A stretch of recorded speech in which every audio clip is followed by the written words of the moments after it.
மயிலாடுதுறை சீரியல்ல இன்னைக்கான எபிசோடு என்னன்னு பார்க்கலாம். பஸ் ஸ்டாண்ட்ல நிலாவை விட்டுட்டு போகலான்னு சொல்றதுக்காக சோழன், பல்லவன், நிலா எல்லாம் பஸ் ஸ்டாண்ட்ல நின்றுட்டு இருக்காங்க.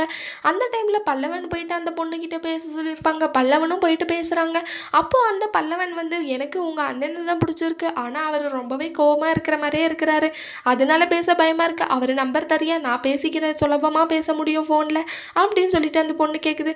அதை கேட்ட பல்லவனுக்கு ரொம்பவே பல்ப் ஆயிடுது. போயிட்டு சோழன் அண்ணா கிட்ட சொல்றாங்க, எந்த அண்ணனை சொன்னான்னு தெரியல, பாண்டியன் அண்ணாவை தான் நினைக்கிறேன், பாண்டியன் நம்பர் எதுக்கு அந்த பொண்ணு கேட்குதுன்னு தெரியலண்ணே, என்ன என்கிட்ட ஒன்றும் பேச தேவையில்லையா, பாண்டியன் கிட்ட தான் நம்பர் வேணுமா அப்படின்னு சொல்லிட்டு சொல்கிறாங்க.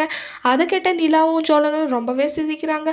சரி விடுடா பல்லவா, பரவாயில்ல அப்படின்னு சொல்லிட்டு நிலா சொல்கிறாங்க. சரிடா, இந்த விஷயத்த பாண்டிக்கிட்ட எப்படியாவது சொல்லி ஆகணும், வா நம்ம போயிட்டு சொல்லலாம்னு சொல்கிறாங்க. அதுக்கப்புறம் நீ காலேஜ் போவேன், நான் கூட்டிகிட்டு போய் விடுறேன்னு சொல்லிட்டு சோழன் பல்லவனை அங்கேருந்து கூட்டிகிட்டு போகிறாங்க. போயிட்டு பாண்டியன் கிட்டே சொல்கிறாங்க. அதுக்கு முன்னாடி வானதி அங்கே உட்காந்து பாண்டியன் கிட்டே பேசிகிட்டு இருப்பாங்க. அப்போ சோழன் சொல்கிறாங்க, இவன் என்னடா எப்போ பாரு இவன் கூட ஓட்டிகிட்டே இருக்கிறா அப்படின்னு சொல்லிட்டு ரெண்டு பேரும் பேசிக்கிறாங்க. அதுக்கு அடுத்த அப்புறம் பாண்டியன் கிட்டே போயிட்டு சொல்கிறாங்க, இந்த மாதிரி தான் இன்றைக்கி ஒரு விஷயம் நடந்துச்சுடா, பல்லவனை ஒரு பொண்ணு பார்க்குதுன்னு சொல்லலை அப்படின்னு சொல்லிட்டு சொல்கிறாங்க. ஆமாம் பார்த்துச்சு, என்ன ஆச்சு இன்னைக்கு, ஏன் பேசலையா அப்படின்னு சொல்லிட்டு கேட்குறாங்க. ஆமாண்டா பேசுறதுக்காக அமுச்சு விட்டான், ஆனால் பேசிட்டு தான் வந்தான், என்ன ஆச்சுன்னா இந்த மாதிரி தான் உன்னை தான் பிடிச்சிருக்கா அந்த பொண்ணுக்கு, நீ ரொம்ப கோவமாக நடந்துக்கிறியா, அதனால பேச பயமாக இருக்கா, நம்பர் வேணும்னு சொல்லிட்டு சொல்கிறாங்க. இதை கேட்ட வானதிக்கு ரொம்பவே கோவம் வருது. அவ என்ன, நான் ஏற்கனவே ஆள் இருக்குன்னு சொல்ல வேண்டியது தானடா பல்லவா, எப்படி அவ, ஏண்டா நீ எனக்கு தெரியாமல் அந்த பொண்ணுக்கிட்ட இது பேசிகிட்டு இருக்கியா அப்படின்னு சொல்லிட்டு வானதி வந்து பாண்டியை பிடிச்சி திட்டுறாங்க. இல்லடி நான் அந்த மாதிரிலாம் எதுவும் பண்ணலை அப்படின்னு சொல்லிட்டு சொல்கிறாங்க. அது எப்படி, நான் இருக்கிறப்போ அந்த பொண்ணு நம்பர் கேட்பா, நான் ஏதாவது நான் பண்ணி ஆகுவேன், ஏன் வா என்னை கூட்டிகிட்டு போங்க அந்த பொண்ணுக்கிட்டேன்னு சொல்லிட்டு வானதி கோவப்பட்டு பேசிகிட்டு இருக்காங்க.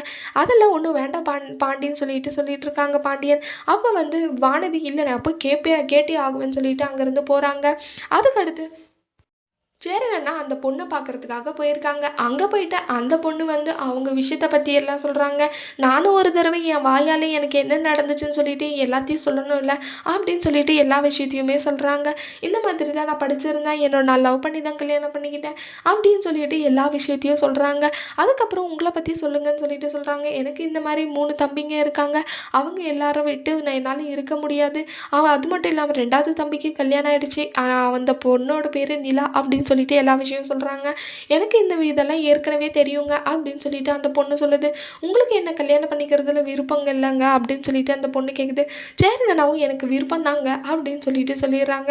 அதுக்கு அடுத்து புரோக்கர் சொல்கிறாங்க, உங்கள் 2 வீட்டாருக்கும் பிடிச்சிருந்தா அடுத்தடுத்த வேலையை நம்ம சட்டு புட்டுன்னு பண்ணிகிட்டே இருக்கலாம், டிவோர்ஸ் மட்டும் கிடைச்சா போதும் அப்படின்னு சொல்லிட்டு சொல்கிறாங்க. சரி இல்லைங்க, நம்ம இப்போ ஏதாவது குடிக்கலான்னு சொல்லிட்டு ஜூஸ் வாங்கி குடிச்சிட்டு இருக்காங்க. அடுத்து வானதி வந்து அந்த பொண்ணுக்கிட்ட போய் பேசலான்னு சொல்லிட்டு பஸ் ஸ்டாண்டுக்கு போயிட்டு இருக்காங்க. பல்லவனும் அந்த பொண்ணை காமிக்கிறாங்க, இந்த பொண்ணு தான் கேட்டுச்சுன்னு சொல்லிட்டு. வானதி போயிட்டு உனக்கு எவ்வளோ தைரியம் தான் பாண்டி நம்பரை கேட்குவேன், உனக்கு கொழுப்பா அப்படின்னு சொல்லிட்டு போயிட்டு திட்டிட்டு இருக்காங்க. நான் அவனுக்கு ஏற்கனவே ஆள், நான் அவளோட லெவலர் தான் அப்படின்னு சொல்லிட்டு சொல்லியிருக்காங்க. அதை கேட்ட அந்த பொண்ணு ரொம்பவே பயப்படுது. நான்லாம் நம்பர் கேட்கல, பாண்டி நம்பர், நான் இவங்க நம்பர் கேட்கல, சோழன் நம்பர் தான் கேட்டேன் அப்படின்னு சொல்லிட்டு எல்லாரும் முன்னாடி சொல்லிடுது. அதை கேட்ட வானதிக்குமே ரொம்ப சந்தோஷமா இருக்கு, பல்லவனுக்கு ரொம்பவே கோவமா இருக்கு, பாண்டிக்கு ரொம்பவே ஷாக்காக பார்க்குறாங்க. என்னடா சோழன் நம்பரை கேட்குறாங்கன்னு சொல்லிட்டு. இந்த விஷயத்த சோழனுக்கு சொன்னால் சோழன் ரொம்பவே ஆட்ட போடுவானா, இல்லை என்னெல்லாம் நடக்க போகுதுன்னு சொல்லிட்டு வரப்போகிற ப்ரோமோவில் பார்க்கலாம். இந்த வீடியோ பிடிச்சிருந்தா லைக் பண்ணுங்கள். பாய்.